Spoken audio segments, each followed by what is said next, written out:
ಹಸು ಕಟ್ಟುವ ವಿಚಾರಕ್ಕೆ ಓರ್ವನ ಪ್ರಾಣವೇ ಹೋಯ್ತು. ಮನೆಯ ಮುಂದೆ ಗಲಾಟೆ, ಜೀವ ಭಯಕ್ಕೆ ಇದೇನಾಯ್ತು? ನನ್ ಮಗನ್ನ ಸಹಿಸ್ಬಿಟ್ರಲ್ಲ. ನಮ್ಗಿನ್ನೊಬ್ಬನ ಮಗ ಇದ್ದ, ನಾವು ಹೋಗ್ಲಿ ಬಿಡುವನಾಗ. ಇದು ನಂದೊಬ್ಳು ತಾಯಿದಲ್ಲ. ನಿನ್ ಕೊಲೆ ಮಾಡ್ತೀವಿ, ನಿಮ್ಮ ಅಪ್ಪನ ಸಹಾಯ ಮಾಡಿವಿ ಅಂತ ಎದುರಿಸಿ. ನನ್ ಗಂಡನ ಇವತ್ತು ಸೈತಾನ, ನಾಳೆ ಸೈತಾನ ಗೊತ್ತಿಲ್ಲ. ನಮಗ್ ನ್ಯಾಯ ಕೊಡಿಸ್ಬೇಕು. ಹೀಗೆ ಎಲ್ಲಾ ಜನರು ಸೇರಿದ್ದಾರೆ. ಆ ಹೆತ್ತಮ್ಮ ಕಣ್ಣೀರಿಟ್ಟು ಅಳ್ತಿದ್ದಾಳೆ ಕಣ್ರಿ. ನನ್ನ ಮಗನಿಗೆ ಕೊಂದ್ರಲ್ಲ ಅಂತ ಬೇಜಾರು ಪಡ್ತಿದ್ದಾಳೆ. ಅಂದಹಾಗೆ ಈ ರೀತಿಯ ದೃಶ್ಯಗಳು ಕಂಡು ಬಂದಿದ್ದು ಮೈಸೂರು ಜಿಲ್ಲೆ ನಂಜನಗೂಡು ತಾಲೂಕಿನ ಸಿಂಗಾರಿಪುರದಲ್ಲಿ ಕಣ್ರಿ. ಹೌದು, ಹಸು ಕಟ್ಟುವ ವಿಚಾರಕ್ಕೆ ಗಲಾಟೆಗೆ ಹೆದರಿ ನಾಗೇಂದ್ರ ಎಂಬ ಅಪ್ರಾಪ್ತ ಬಾಲಕ ಆತ್ಮಹತ್ಯೆ ಮಾಡಿಕೊಂಡಿದ್ದಾನೆ ನೋಡಿ.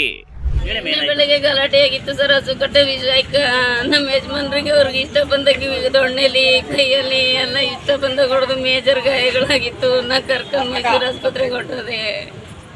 ನಾವು ಬರೋ ತನಕ ನನ್ನ ಮಗನ್ನ ಬರಗಂಟ ಅಟ್ಟಾಡ್ಸ್ಕೊಂಡು ಹೋದ್ಗಾಡಿ ಅವನು ಕೊಲೆ ಬೆದರಿಕೆ ಹಾಕಿ ನಿನ್ನ ಹಂಗೆ ಮಾಡ್ತೀವಿ, ಹಿಂಗೆ ಮಾಡ್ತೀವಿ, ನಿಮ್ಮ ಅಪ್ಪನ ಸಹಾಯ ಹೆಂಗಾಗಿ ಮಾಡೀವಿ, ನಿನ್ನೂ ಸಾಯ್ತೀವಿ ಅಂತ ಕೊಲೆ ಬೆದರಿಕೆ ಹಾಕಿ ಎಚ್ಚರಿಕೆ ಹಾಕಿ ಅವನ್ನ ಭಯಪಡಿಸಿ ಅವನು ಸೂಸೈಡ್ ಮಾಡ್ಕೋಬೇಕು. ಹಂಗೆ ಮಾಡೋದ ಅವರೇ ಕಾರಣ ಅದಕ್ಕೆಲ್ಲ. ಮನೆ ಮುಂದೆ ಹಸು ಕಟ್ಟುವ ಸಣ್ಣ ವಿಚಾರ ಒಂದು ದೊಡ್ಡ ದುರಂತಕ್ಕೆ ಕಾರಣವಾಗಿದೆ. ನೆರೆಹೊರೆಯವರ ಕ್ಷುಲ್ಲಕ ಜಗಳಕ್ಕೆ ಅಪ್ರಾಪ್ತ ಬಾಲಕನೊಬ್ಬ ಬಲಿಯಾಗ್ಬಿಟ್ಟಿದ್ದಾನೆ. ತಂದೆಯ ಮೇಲೆ ಕಣ್ಣೆದುರೇ ನಡೆದ ರಕ್ತ ಸಿಕ್ತ ಹಲ್ಲೆ ಮತ್ತು ಆರೋಪಿಗಳು ಹಾಕಿದ ಪ್ರಾಣ ಬೆದರಿಕೆಗೆ ಬೆದರಿದ್ದ ಅಕ್ಷರಶಃ ಬಾಲಕ ಕಣ್ರಿ. ಮನನೊಂದು ಸಾವಿಗೆ ಶರಣಾಗಿರುವ ದಾರುಣ ಘಟನೆ ಮೈಸೂರು ಜಿಲ್ಲೆಯ ನಂಜನಗೂಡು ತಾಲೂಕಿನಲ್ಲಿ ನಡೆದಿದೆ.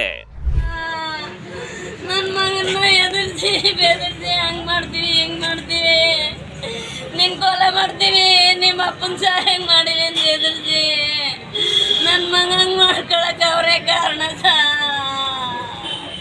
ತಂದೆಯ ಮೇಲೆ ಮಾರಣಾಂತಿಕ ಹಲ್ಲೆಗೆ ಬೆದರಿದ್ದ ಮಗ. ಹಸು ಕಟ್ಟುವ ವಿಚಾರಕ್ಕೆ ಆರಂಭವಾದ ಜಗಳ ಸಾವಿನ ತನಕ.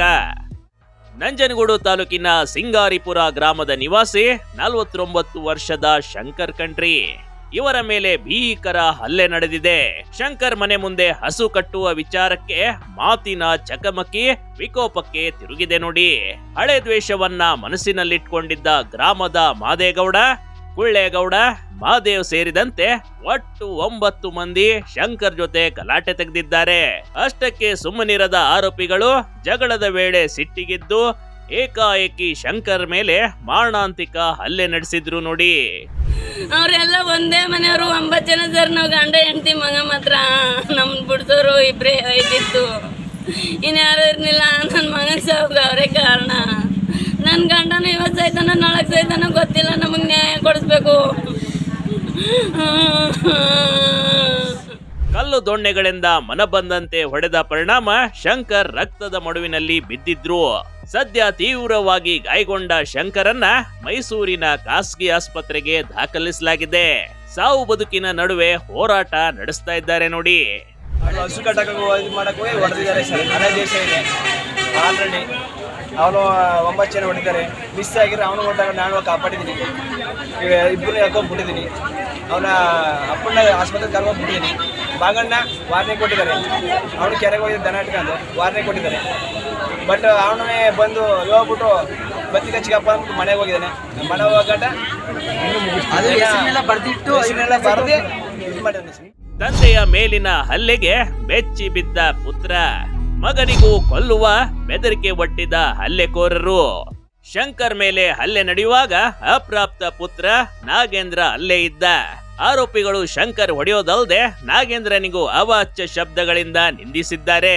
ನಿನ್ನನ್ನ ಸುಮ್ಮನೆ ಬಿಡುವುದಿಲ್ಲ, ನಿನ್ನನ್ನ ಕೊಲ್ಲುತ್ತೇವೆ ಎಂದು ಎಲ್ಲರ ಮುಂದೆ ಪ್ರಾಣ ಬೆದರಿಕೆ ಹಾಕಿದ್ದಾರೆ.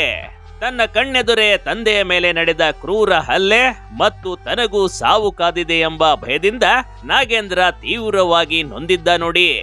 ಆರೋಪಿಗಳು ಹೋದ ನಂತರ ಮನೆಯಲ್ಲಿ ಯಾರೂ ಇಲ್ಲದ ವೇಳೆ ಬಾಲಕ ಹಗ್ಗಕ್ಕೆ ಶರಣಾಗ್ಬಿಟ್ಟಿದ್ದ. ನಮ್ಗಿನ್ನೊಬ್ಬನ ಮಗ ಇದ್ದ, ನಾವು ಹೋಗ್ಲಿ ಬಿಡುವನಾಗ. ಅತ್ತೆದ್ರು ತಾಯಿ ಮಕ್ಕಳನ್ನ ಬೇಡ ಅನ್ನಲ್ಲ ಸರ್. ನನ್ನ ಮಗನ್ನ ಸಾಯಿಸ್ಬಿಟ್ರಲ್ಲ ಸರ್. 9 ಜನರ ವಿರುದ್ಧ ಎಫ್ಐಆರ್ ದಾಖಲು. ಈ ಘಟನೆಯಿಂದ ಸಿಂಗಾಪುರ ಗ್ರಾಮದಲ್ಲಿ ಉದ್ವಿಗ್ನದ ವಾತಾವರಣ ನಿರ್ಮಾಣವಾಗಿದೆ. ಮೃತ ಬಾಲಕನ ಕುಟುಂಬಸ್ಥರು ಕೌಲಂದೆ ಪೊಲೀಸ್ ಠಾಣೆಯಲ್ಲಿ ಮಾದೇಗೌಡ, ಕೊಳ್ಳೇಗೌಡ, ಮಾದೇವ್ ಸೇರಿದಂತೆ ಒಟ್ಟು 9 ಜನರ ವಿರುದ್ಧ ಎಫ್ಐಆರ್ ದಾಖಲಿಸಿದ್ದಾರೆ. ಘಟನೆಯ ನಂತರ ಎಲ್ಲ ಆರೋಪಿಗಳು ತಲೆಮರೆಸಿಕೊಂಡಿದ್ದು ಪೊಲೀಸರು ಅವರ ಬಂಧನಕ್ಕಾಗಿ ಬಲೆ ಬೀಸಿದ್ದಾರೆ.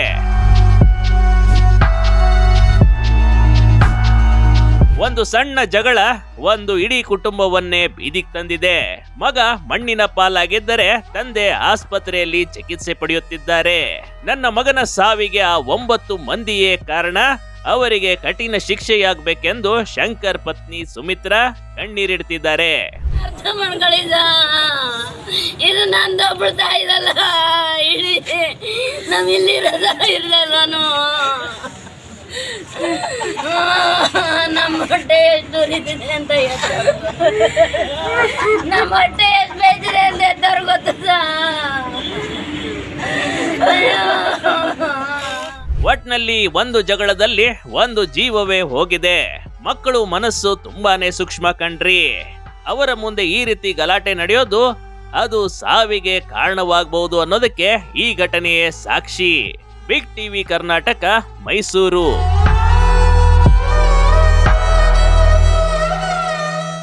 ಬಿಗ್ ಟಿವಿ ಕರ್ನಾಟಕ ಯೂಟ್ಯೂಬ್ ಚಾನೆಲ್ಗೆ ಈಗಲೇ ಸಬ್ಸ್ಕ್ರೈಬ್ ಮಾಡಿ. ಧನ್ಯವಾದಗಳು.